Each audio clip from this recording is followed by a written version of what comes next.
Hi, good afternoon, everyone. Firstly, thank you, CBA, for having me back again at Wide for Wonder. It's an absolute pleasure and honor to be here, and thank you, Sarah, and her amazing team for putting this 2 wonderful days together. My talk today is on energy and how to manage it, direct it, and invest it into the things that matter most in our life.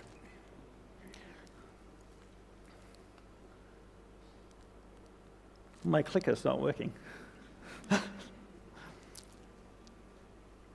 Okay, there we go.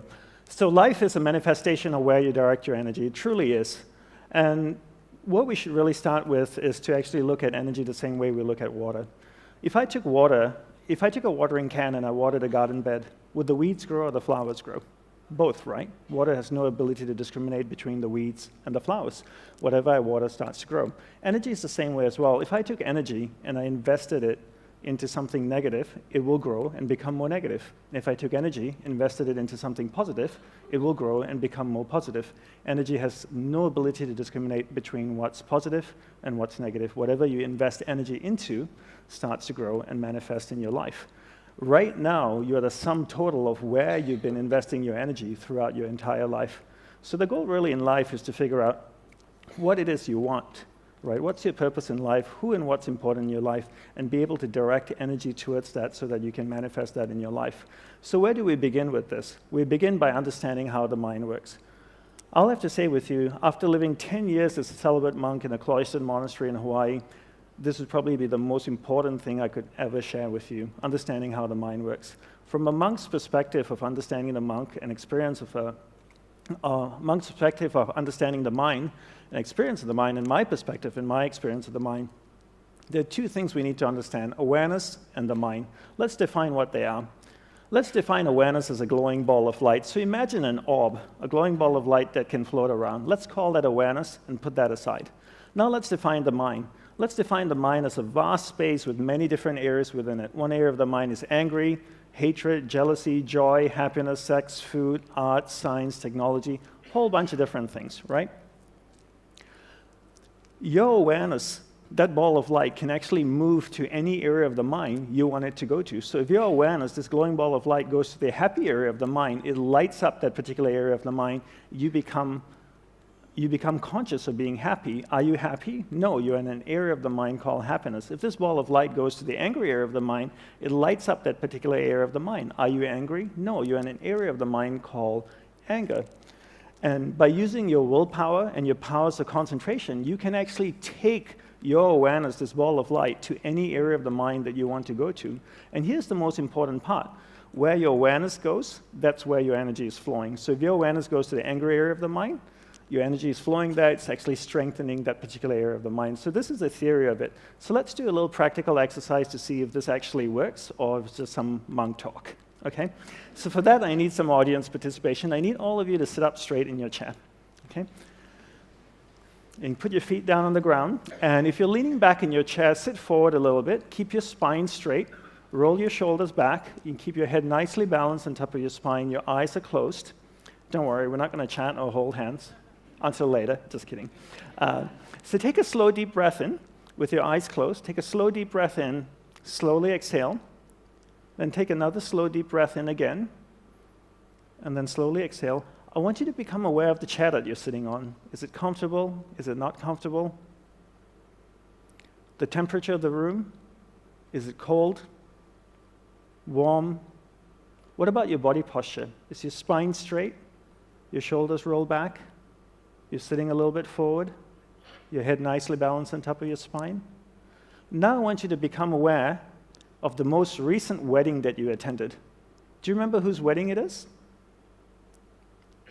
Were you happy for the couple getting married? Try and think as much detail as you can about the wedding. Do you remember what you wore to the wedding? Do you remember what the bride wore? Did she make a good choice with her dress? How was the food at the wedding? Alcohol? Did you drink a lot? Was there good music? Did you dance? Did you do some crazy wedding dance?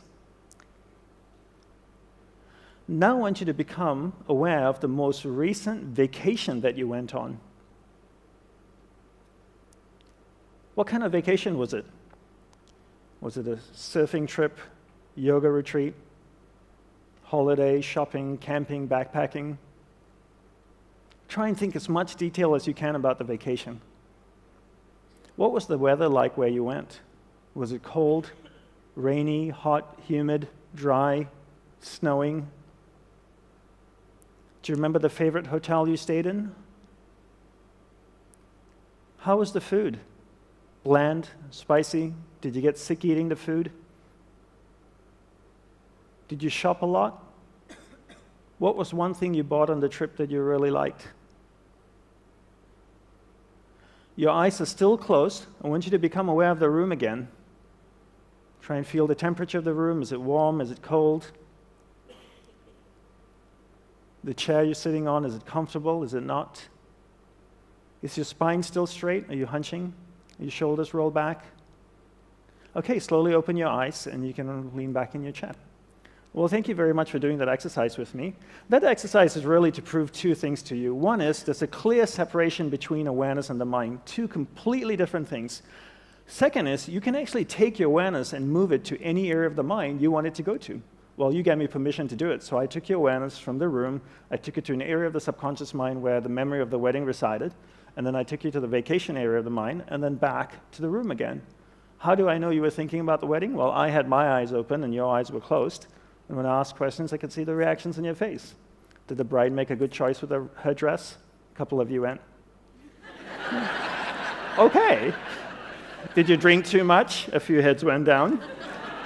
So I knew you were thinking about the wedding, right? So I took your awareness to different areas in the mind. This happens all day. All day we allow people and things around us to dictate where our awareness goes in our mind. Let's do one little exercise again just to emphasize this point, because to me this is really, really important, and it's the crux of really managing energy in your life. Can you remember your first kiss? Do you remember who it was? Do you remember his or her name? Do you remember where it took place? Back of Dad's car? Behind the garage? What was the experience? What was the emotion that was associated with that experience? Come on, really think about it. It wasn't that long ago. Come on. Were you embarrassed? Were you nervous?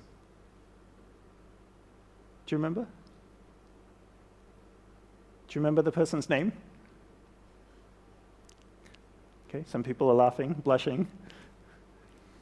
Do you remember the first time someone you loved, someone really close to you, passed away? Do you remember that?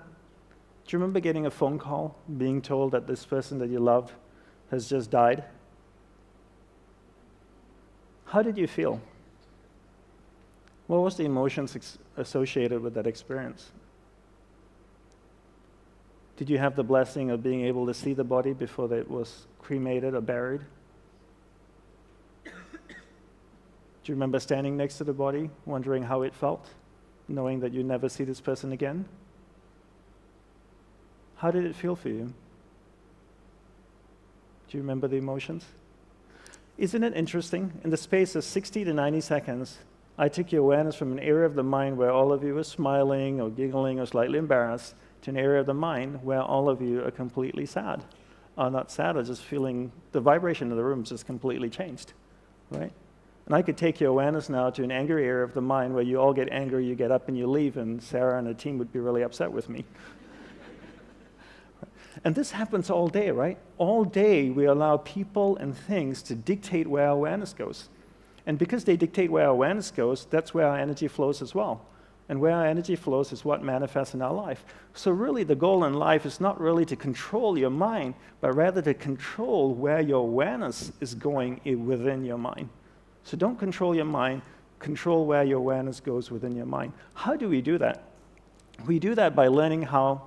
So your spiritual practice or your homework for taking away is to control where your awareness goes in your mind throughout the day, and that's really it. How do we do this? We learn the fine art of concentration. First, let's define what concentration is. I define concentration as the ability to keep your awareness on one thing for an extended period of time. So if I can keep my awareness on this lady, and hold it on her, I'm concentrating. If I allow my awareness, my ball of light, to move away, I'm getting distracted. I use my willpower, and I bring my awareness back, and I hold it on her. Being able to do that allows me to concentrate. Most people can't concentrate for two reasons, right?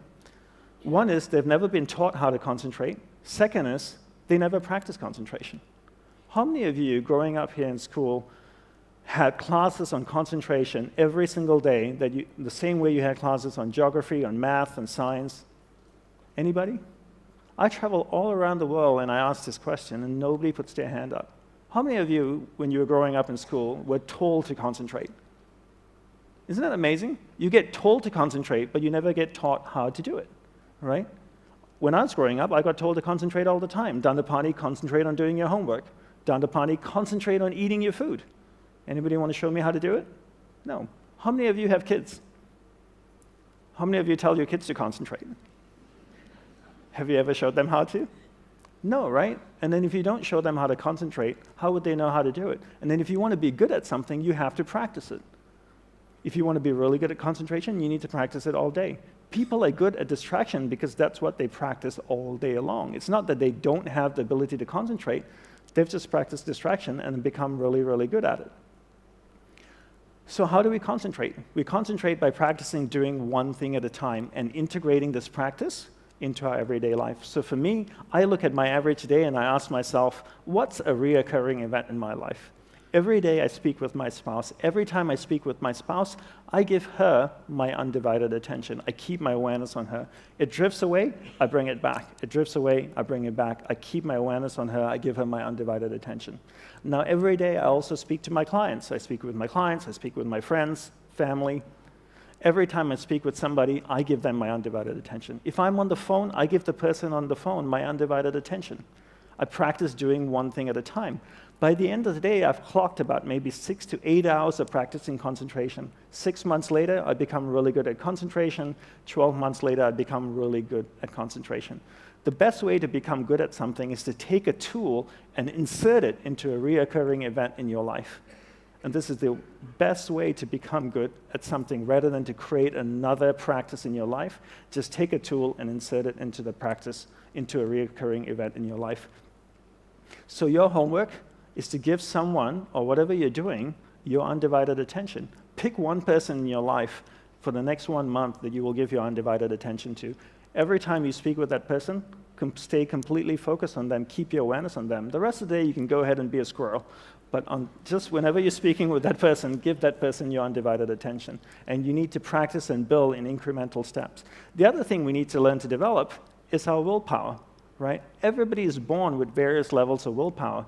But one thing we never get taught to do is to actually develop willpower. And willpower is like a muscle. I call it a mental biceps. If I could draw biceps around my mind, that would be my willpower. There are 3 ways to develop willpower. 1, finish what you begin. 2, finish it well beyond your expectations. 3, do a little bit more than you think you're able to do. All of these 3 ways require effort, and that effort is willpower, right? So how do I develop willpower? I take these 3 methods and I apply it to things that reoccur in my life. What's something that reoccurs in my life every day? Every day I sleep. What a great opportunity to develop willpower. Before I go to sleep, I floss, I brush my teeth, put on my pajamas, I go to sleep. When I wake up in the morning, I finish the process of sleep. How do I finish the process of sleep? I make the bed every day. So every day I wake up in the morning, I make the bed. What's something else that I do every day? Every day I have breakfast. If I have time to make breakfast, I have time to eat breakfast, then I have time to do the breakfast dish and put it away, right? So I finish the process that I begin. And I bring this into everything that I do. Then throughout the day, I develop willpower. The more I practice this, the better I get. Now I have tremendous amount of willpower. After 6 months, I've developed a lot of willpower. Every time my awareness drifts away, I use that mental muscle, that willpower, to bring my awareness back. Then I use the powers of concentration that I've developed to hold my awareness on what I'm focused on. And because I'm focusing on that, where my awareness goes, energy flows, and now my energy is flowing towards what I want. That starts to manifest in my life. That's why it's so important, firstly, to understand there's a separation between awareness and the mind, 2 completely different things. You control where your awareness goes, you control where your energy is flowing, and you control what's manifesting in your life. And you use your powers of concentration and your willpower to hold your awareness on the priorities in your life. The next thing we want to do is to learn to manage energy in our life, right? This is based on the premise that we only have so much energy each day. We have a finite amount of energy each day. Each day we have this much energy. We take our energy and we invest it into people and things around us. We keep investing until we have no more energy left. We get exhausted. That's usually around 11 or 11:30 or midnight. We go to sleep. Our energy builds up again. We go out the next day and we invest our energy into people and things till we have no more energy. But the one thing most people don't do is we never evaluate who and what we're investing our energy in. So I always tell people to treat energy the same way you treat money. It's a finite resource that needs to be wisely managed, wisely reallocated, and wisely invested. No matter how rich you are, you only have so much money, right? And before you spend money, most of us think and evaluate what we're investing our money in. If somebody asks us for $5,000 or $30,000 to invest into a startup or a company, we would ask questions. We just wouldn't hand them $30,000. We would ask, what's your plan with it? What are you going to do with this money? What's my return on my investment? Because it's a finite resource. So why don't we do the same thing with energy? Before we invest energy into someone or something, why don't we evaluate if that person or that thing is deserving of our energy? Because if you only have this much energy, and if I took 10% of my energy and I gave it to John, that's 10% I could have given to my spouse, my business, the things and people that I love. Remember the law of thermodynamics. Energy cannot be created or destroyed, but it can be transferred or transformed from one thing to another, right? So I can't create energy. If I give 10% to John, I want to know he's going to do something good with it. Because if he's just going to squander it, I'd rather take it and give it to the people and things that I love. So why is it important to manage energy? For me, the greatest impetus for managing energy is death. Death is the greatest impetus for me to manage energy. I realize that life is finite, that I only have one life as me. And regardless of my beliefs, I know I have one existence and as Dandapani. And what happens after death, I'm not quite sure. We all have different upbringings, different religious beliefs. Some people say when you die, you go to heaven or hell. Some people say when you die, it's game over. That's it. Nothing happens afterwards. Some people say when you die, you get reincarnated as a man or woman. And others say you get reincarnated as a man, woman, maybe an insect or an animal. But no one really knows. We have our beliefs and we hold strongly to them. But no one's ever died, gone to heaven, taken a selfie, come back, posted it on Instagram and said, look at me here in heaven, #PearlyGates, right? So we don't quite know, but the one definitive thing is that we know we're going to die. And I know I have a finite amount of life. I don't believe life is short, but I do believe it's finite. And because my life is finite, I want to be extremely clear where to focus my energy. There's no point learning to concentrate if you don't know what to concentrate on. So along with learning concentration, it's really important to also learn what to focus on. So what I would recommend as a homework is to be clear what your purpose in life is. One way to do this is to spend 5 minutes each morning reflecting on what your purpose in life is. Get to know yourself. Most people are happy to spend time with other people and things, but very few people actually make time to spend time with themselves. So when you wake up in the morning, take a shower, go to a quiet place in your house, sit down, and ask yourself questions about you. What do you want in life? What's my purpose in life? Why am I here? What do I love? What am I passionate about? How many people can genuinely answer, this is my purpose in life? Very, very few people. Once you're clear with your purpose, you know what to concentrate on, and you know what to direct your finite amount of energy towards, right? So the next thing we want to look at is energy consumers, right? People and things are two of the biggest consumers of energy. And people and things also give you a lot of energy. Since the subject is vast and time is short, let's focus on the people that consume energy and how we can deal with them. I call these people energy vampires. All right? That's what a vampire does, right? Bites you in the neck and sucks the life out of you. And some people consume tremendous amount of energy. Essentially speaking, there are 3 types of people. And let's keep this simple, monk simple. There are uplifting people, there are neutral people, and there are not uplifting people. Okay? Let's define what this is, okay? What they are. An uplifting person, I spend 5 minutes with an uplifting person, I walk away, I feel great, and go like, wow, that was an amazing conversation. A neutral person, I spend 5 minutes with them, I walk away, I'm still the same. A not uplifting person, I spend 5 minutes with them, I walk away, and I go like, oh my God, that was exhausting. right? And you've probably experienced that in your life. So then the next question to ask is, are they an energy vampire? There are two ways to figure this out. One is I can judge or I can evaluate, right? What's judging and evaluating? Judging is this. I'm at a party in New York City in a penthouse. There are 200 people in the room. The door opens. This guy walks in. He's got white shoes, a purple suit. He's got a cane and a top hat. He's wearing a chain with a big clock hanging off his chest. I look across the room and I go, he must be a pimp or a drug dealer. That's judging, right? I didn't get to know him. I just judged he was a pimp or a drug dealer. Evaluation is this. I spent 50 occasions with John over a period of 2 years. 49 of those I walk away from and I go like, oh my God, that was exhausting.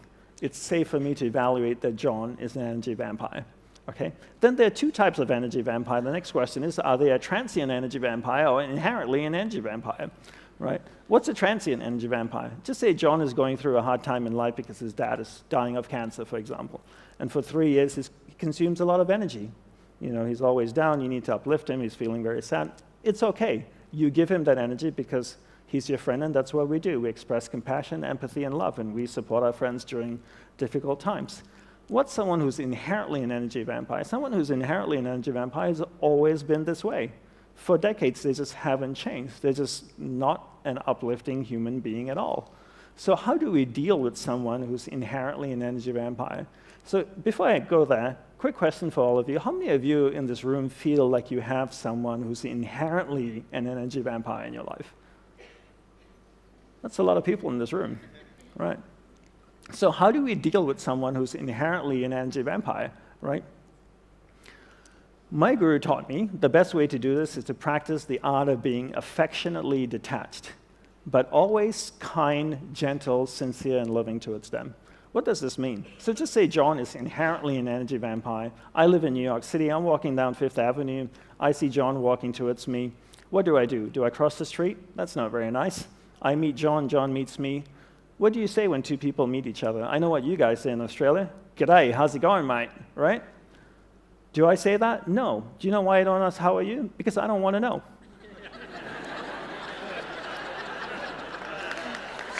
It's true.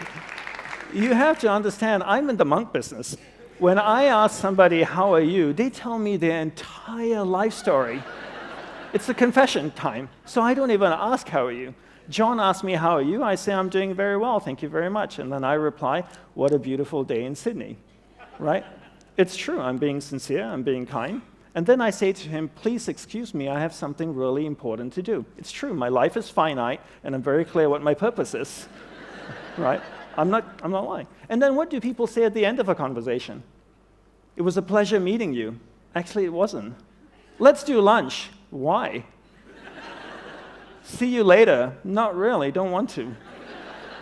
Why do we say the things we don't mean and ask the questions we don't want answers to? So at the end of a conversation, I say, have a wonderful day, which is true. I know he's inherently an energy vampire, but I do wish he has a wonderful day. So the concept of being affectionately detached is to not engage with someone, right? Just to be kind, to be gentle, to be sincere and loving towards them, but not engaging with them. What's another way to protect yourself from an energy vampire? Is to place the burden of responsibility on them. What does that mean? I'll give you an example. I have a client of mine who's an expert in social media, right? So a lot of people want to get together with him, have a cup of coffee, a glass of wine. Let's catch up for lunch. Let's do dinner. Why? Because they want to pick his brain, right? And get information from him. And he can't sustain this because everybody wants a little bit of his time and just can't live this way. So I told him, this is what you need to do. You need to tell this person who wants to meet with you to read your favorite marketing book. Read your favorite marketing book, write down 7 key points and email it to you. Once you receive the 7 key points from the book, tell them that you want to see what stands out to them in the book. Once you receive these 7 key points, you email them and say, let's meet up on this day for a couple hours and we can discuss a marketing strategy for you. You know how many people actually read the book and email him the 7 key points? Nobody. As soon as you place the burden of responsibility on someone, they don't do it. I travel all around the world. I speak, people come up to me and they want to ask questions. I always give them my personal email address. I tell them, please don't share it with anybody. Can you put your question down on this email and send it to me? One, it'll give me time to reflect on it, and I can give you a proper response. And they always say, for sure, I'll put it all down in email and I'll send it to you. You know how many people email me? Nobody emails me. Simple little task, right? I'm not asking them to do yoga, to meditate, to breathe out of one nostril. You just send me an email with your problems, and they don't do it. So place the burden of responsibility on someone. If you're somebody who's developed a particular skill, you're an expert in a particular niche, in a particular area, and you find that people want your time, they want your energy, the one simple way to protect yourself is to place the burden of responsibility on them. Give them a simple task to do and see if they do it. And if they fulfill that task and come back to you, then go out of your way to help them, okay? Another thing I want to talk about, so your spiritual practice is to every year evaluate the people in your life. Right? So go through a process of evaluation and reallocate your energy between people who uplift you and people that don't uplift you. And this is something that I do all the time. Right? Another thing I want to talk about and wrap up with is mental energy vampires. What's a mental energy vampire? A mental energy vampire is unresolved emotional experiences that are sitting in our subconscious, right? Most people's subconscious mind looks like this Indian flower market. It's just packed with stuff because people don't resolve stuff as they go through life, right? Everything that is once passed through your conscious mind in the form of experience is resident in your subconscious mind, and all these experiences have emotion attached to them, right? One simple way to deal with unresolved emotional experiences is to do this exercise called the Vasana Daha Tantra. That's the Sanskrit name for it. And what it really is to take a piece of paper and write down the problem on it. Every experience has emotion attached to it. And I want to share with you a quote from Tesla, which I think really encapsulates the philosophy that I believe in or that I was trained in the monastery. Tesla says, if you want to find the secrets of the universe, think in terms of energy, frequency, and vibration. Everything is made up of energy, and it's vibrating at a certain frequency. So if I have an experience, it has emotion attached to it, it's vibrating in my subconscious mind. My goal is, I can't do anything about the experience because it's already happened, but what I can do to help myself is to remove the emotion that's attached to experience. So I take a piece of paper, I write down the problem. As I write down the problem, something really interesting happens. That experience moves from my subconscious mind to my conscious mind because I'm reliving it. The interesting thing that happens is the emotion actually comes out of the experience, flows through my hands into the piece of paper. Now I crumble the piece of paper and I burn it in a fire. It could be a garbage can, a fireplace, it doesn't really matter. Does the fire destroy the emotion? No, because you can't destroy energy. But what it actually does is transform the emotion in the paper into heat, flame, ash, smoke, and a whole bunch of different things. I remember the first time I ever shared this exercise was with a group of entrepreneurs in Perth, actually, about 5 years ago. And one of them said to me, look, Dandipani, I realize that experiences have emotion attached to them. And I realize as well, when you relive it or you're writing about it, it goes from your subconscious mind to your conscious mind. But this whole concept that emotion comes out of the experience, flows through your hands into the piece of paper, I find it really hard to believe. I find it that's a little bit too spiritual. I said, fair enough. So I asked him, do you have kids? He says, yeah, I have a couple of kids, a 4-year-old and a 6-year-old. And I said, on Father's Day, on your birthday, do they ever make you cards?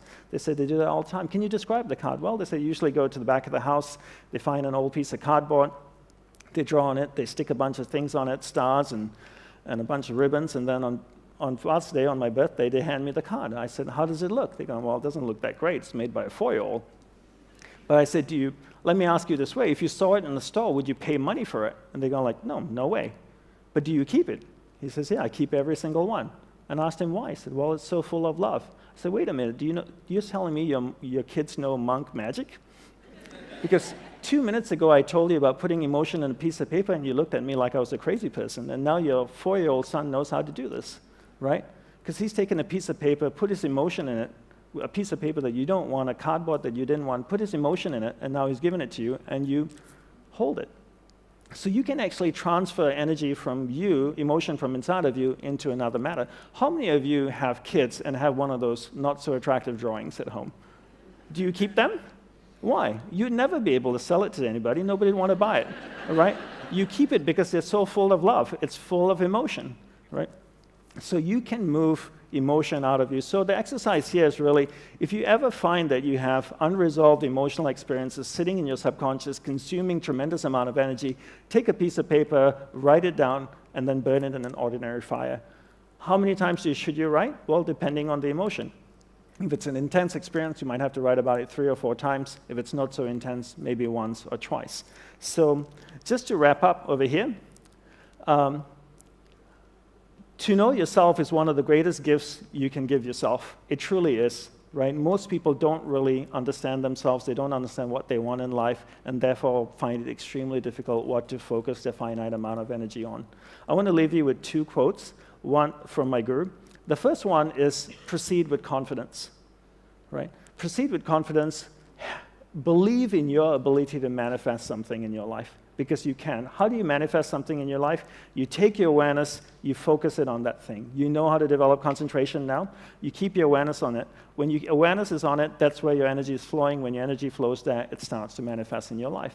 And believe in your ability to do that and proceed with confidence. The next thing is, life is meant to be lived joyously. It truly is.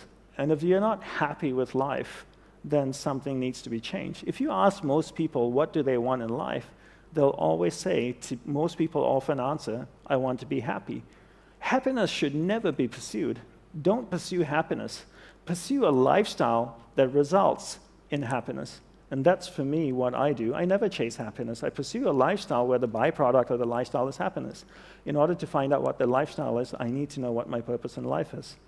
In order to do that, I need to spend time with myself each day to find out who and what's important in my life, take that finite amount of energy that I have each day, focus it into those things. That starts to manifest in my life. The byproduct of that is happiness.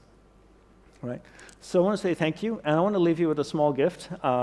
If you go to this website address, you'll find a 5-week online course on understanding the mind and also on how to develop concentration and willpower.